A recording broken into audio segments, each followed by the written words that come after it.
Okay, in this episode of the Finding Good Buyers series, and for farmers in particular, where I'm talking about farm marketing success, all right, the top 10 tips. So, this is tip number 5. I want to talk about a concept. It's something that we're all familiar with. I don't think there's any adults in business today who have not heard of Barter Exchange. At some point in life, we've all gone through schooling where Barter Exchange was mentioned in the early years, in the early centuries, as a means of transaction between people that had the products and services, especially products, right? But how does it relate to farm business and business in general? It's that I find out I've been practicing Barter Exchange, all right, for more than 10 years now, and my eyes were open to the benefits of doing so when I ran into a write-up by Bud Dubin, again Bud Dubin, um, and in it he wrote Barter is smarter. Now, how has it worked for me? In several ways. Many years ago, 2008 to be specific, I recall very vividly that I had it was actually a consulting firm engaged in engineering installation. They used to do a lot of fiber optics installations and things like that, and they were based in the Ikeja area, and Ifowoshi to be specific. And I remember that when the CEO discussed with me about my building a web marketing system for them, they wanted to know, they wanted me to give them a discount when I told them it was 150,000. And I told the man, I said, well, I can give you a discount, yes, if you make a payment within the week. Because we were speaking, I think it was on a Tuesday, and I didn't have money. So I wanted the payment to come in. I wanted to tie down. I could see they were very interested. It was clear the way he was talking to me. They were very interested. But he was complaining that they had a cash flow issue. I said that was no problem. If they would do 100,000 naira by giving me a 50,000 naira advance, I would let them pay the rest in form of barter exchange. I had noticed that they had machines newly installed to do what you call heat transfer, the printing on t-shirts, heat transfer technique. And I wanted that because I had this your masquerade design I had developed. I didn't develop it. I actually took photos of somebody's pointillism artwork. That's a technique of drawing, by the way, using little dots. So the pointillism artwork was done of your masquerade, and I took photos of it with the owner's permission, with the artist's permission, easy. And I had those photos. I wanted to print them on t-shirts and sell them, but I didn't want to use my own money. It was an idea I wanted to test in the market. I wasn't sure how it would go, and I didn't want to use my own money. So the client agreed that after I finished with their website and the web marketing system, they would print those t-shirts for me, and they did a calculation. It came to about 75 t-shirts, all to be branded, and I wasn't going to supply the t-shirts. They were going to supply it, and that was how the costing was done, and that was just adequate. So the 50,000 naira covered it. So they gave me my 50,000 naira check. I cashed it, and I started work. 2 weeks later, I think 2-3 weeks later, I was done, and I had within one afternoon they printed out all my t-shirts for me. I had them in a big box, took them into my car, and then I showed it to my kids. I remember we went to watch the masquerade at Tafawa Balewa Square, and we wore those t-shirts. But my intention was that we could even get some of them sold. I wanted to just see how people react. People were curious. They looked at us, but they didn't really show any interest in buying them. The other thing was I got scared about trying to sell them because I found out that the printing, for some, I don't know, maybe because the guy explained to me that he was using it for the first time, the machines, so they didn't really sit well. So it seemed that they were peeling off little by, not immediately, but over a period of about 2 weeks. And I was glad I didn't even try to sell them because I didn't want a situation in which I would have sold things to people who would then feel like they've been had. But the point I'm making is that I've done barter exchange like that. I've done barter exchange in which that was I think 2009, 2010. The client helped me to pay about $120 to renew my website. Okay, in exchange for my web marketing service, that's a kind of a part payment for my web marketing support service. I've had clients who have helped me, who have purchased, who have sent me their chickens, up to about 50,000 naira worth of chickens, to make 100,000 naira payment for. If I recall correctly, then it was also my web marketing support service. So I had a client in the Philippines. Okay, his farm was in the Philippines. He was a pig farmer, but he was working as an IT expert in the UAE, and he found me online, contacted me through Twitter, and eventually through email. We talked. He called me on phone at my request, and eventually we agreed. But the challenge he had was sending payments to me, and eventually we agreed that one of the ways you could do it was to go to my online store and buy certain number of my books, my print books, and have them shipped to me, and for that will be equivalent in naira, in dollar value to the dollar price of my product. What he wanted at that time was my handbook and my software, my feed formulation handbook and my software. That came to $100. So he had to do $100 purchase from my lulu.com online store. He did that, but he made a mistake. The mistake he made was that he had the delivery of those books done to his own house, which defeated the whole purpose of my giving him Barter Exchange. The purpose was for him to buy my books and send them to me. So it would be like I bought the books without paying for them, and therefore it meant that I used somebody else's money, which would have been his money. But by sending the books to himself, he effectively bought the books for himself, and then it just meant I would only get the profits on top. I told him that wouldn't work. So he had to eventually still send another payment to my brother-in-law through PayPal. So the point I'm making is this: I've been paid in so many different ways. I've had clients who paid me by paying for my meals to the tune of over 45,000 naira each time I came to his location. He had a business where I was always doing my printing, and we agreed that as part of my payment, there was up to about, the total payment was about 120 something thousand, and I said, okay, I'm willing to give up to 50,000 naira up to you for you to use a barter exchange. And what the barter option would then be for you to pay for my meals whenever I come at the restaurant here. And believe it or not, because his own project was something that required that we meet face to face a whole lot.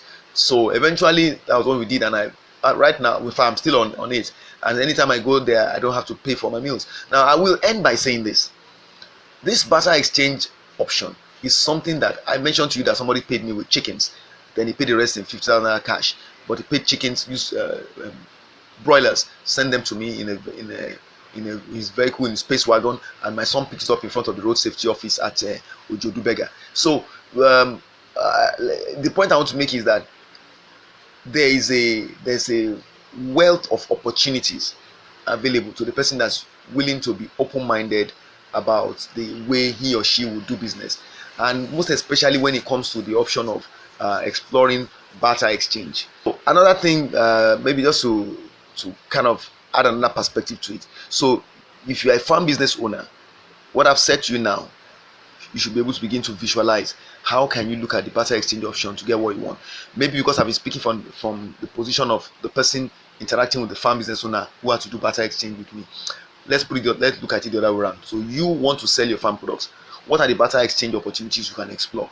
I'll give you an example. You have companies that supply you feed ingredients, be it all the different feed ingredients, whatever they might be, maize, soybean, groundnut cake, whichever one they might be. And basically any individual or group or organization that supplies you any inputs you need to spend money on. In other words, any single thing, anything at all that you have to spend money on. All right, sit down and look at it. Look at the person that brings or supplies you those things, or the organization that supplies you those things, whoever they might be, and carefully reflect on what you know about them. If necessary, reach out to them and ask questions. Don't let them know what your intentions are immediately, and do a profiling of them. That's why I always talk about target audience profiling. You need to profile your target market, people in your target market. Understand what their motivations are, understand what their needs and preferences are, what their priorities are, what the challenges they face are. Then look at what you have that you want to sell to make money, and how you can use it to get what you need from them. Now take note of this. If you're not spending money, if you are spending less money, it means that you're saving money. That's still making money, because once you're making profits, or how do I put it, you can make profits without necessarily, you can increase your profits without necessarily selling more. How? By lowering the cost it takes you, the cost that you incur in running your business or in doing whatever it is you are doing. So by being able to do some things through exchange of products, through barter, you can actually hold on to your cash. And if what you are exchanging for is something that you normally spend money on, then you are really going to be able to save in the long run. So it's just a matter of you looking at the calculations and thinking it up right. Now maybe I should add this before I end. Some people might need more convincing, I imagine, and I just feel so sad for those who chose to ignore me over a decade ago when I started talking about barter, doing barter in business, and because they've lost out a lot. I just want to share this so that people know just how seriously they should take the idea of using the barter exchange in business today in the 21st century. This is 2021. Today is the 26th of August 2021. Listen to this. Harvard calls this whole concept, all right, the exploding business of bartering, and they wrote this report as far back as 2012, the Harvard Business Review, all right. And I want you to listen to some of the things they said. In it, they reported that over 400,000 companies across the world reported that they use barter exchange to earn up to 12 billion US dollars, all right, assets that they had which were underutilized or not wanted. Okay, you use barter exchange to earn up to that amount of money using those assets. Now, apart from noting that Pepsi took over the USSR market in 1990 using barter exchange of their drink for vodka. You do hear that? Their drink was exchanged by barter for vodka, the Russian drink. The report also points out that professionals in various fields, like doctors and electricians, trade their services for goods, services, or other trade credits, which in turn gets used to cover their expenses in other areas, for instance, printing, advertising, or travel. Do you get that? All right, I'm going to give you some real life example right here in Nigeria. Now, an excellent article that's titled Cashless Business Models Are the Potential of Modern Barter, which was authored by Clara, was that? Yeah, I think, okay, Oaria Maria Fop. I can't pronounce the name, it's a bit of a complex name. But she's from this website, hyperinnovation.com. Now, they discuss various interesting examples of modern barter applications used by real-world individuals and organizations that are engaged in business. An example she gave that I found very interesting was that of a payment in kind program called Pago on Especie, developed in Mexico in the 50s. It enables over 700 graphic artists, painters, and sculptors to pay income taxes to government in kind by donating original artwork they create to the state. Did you get that? You can imagine what the state can do with that. All right, I think the concept can be successfully modified and adopted for use in other societies across the world, including those of us in Africa. All right, but let me now tell you this. Some people don't know about this, and you are in Nigeria here. Let me just tell you straight away. A lot of the journalists that you see reporting, a lot of the media houses that you see the executives traveling all over the country to different places to report news, believe me, many of them don't even pay for sometimes even for the flight tickets they use. If they're going to by road, for the tickets to travel by road, if they're going to stay in the hotel accommodation, even the food they eat, many of them do not pay one kobo for any of those things. Do you know how? Because they have a barter exchange arrangement with those organizations. How do I mean? For example, imagine a hotel in the middle of Ikeja, and there's a journalist working, let's say, with, I don't want to mention names, so let's say one of the popular media houses, and he needs to cover a situation that's occurring maybe in an area of Ikeja, maybe in the GRA area of Ikeja. There's a hotel, there are several hotels there. He can actually walk in there, introduce himself, describe what he can do for them by way of free or heavily discounted marketing exposure in their medium. It could be TV, it could be radio, it could be print, whatever. It now just depends on what the hotel owners, for instance, perceive as the value they can get by actually using such an outlet to channel their marketing messages. Now, once they discuss and agree, he would negotiate typically the opportunity to stay in their hotel each time he's in town without paying any money, or by paying maybe a hefty discount or whatever. They agree on something. So whenever he's around, he just simply gets a room assigned to him. Sometimes they even put a room aside that generally they try to keep available, so that if and when any member of that guy's media house comes, they just put the person in there. And you see, there's what you call occupancy in the hotel business. They want to get 100% occupancy all the time. The hotel's rooms must be filled up as much as possible. Now you have a journalist who potentially can give you exposure. Every time he uses your facility, you get an equivalent claim or credit towards getting advertising or marketing exposure in that media house's channel or platform. That's a great opportunity, because everybody's always looking for marketing exposure all the time, and it can never be too much. And that's what a lot of these media house people do. People do not know that.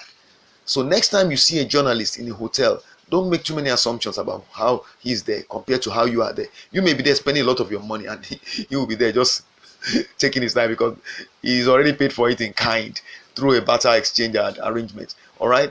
Like I said, I'll talk about this in another clip with regard to how it's possible today to travel, all right, literally to any place in the world if you know how to go about it without spending any money on food and accommodation, and even sometimes having your flight ticket or your transportation costs covered by other people that you are going to relate with, you can actually make that happen, wherein you literally do not spend any of your money, like 95% of the time. This is very possible. I'm living proof that it's possible, and there are a lot of people who are doing it today, but many people do not know that it's possible. All right, it's also a form of barter exchange, but I'll talk about it in a different recording.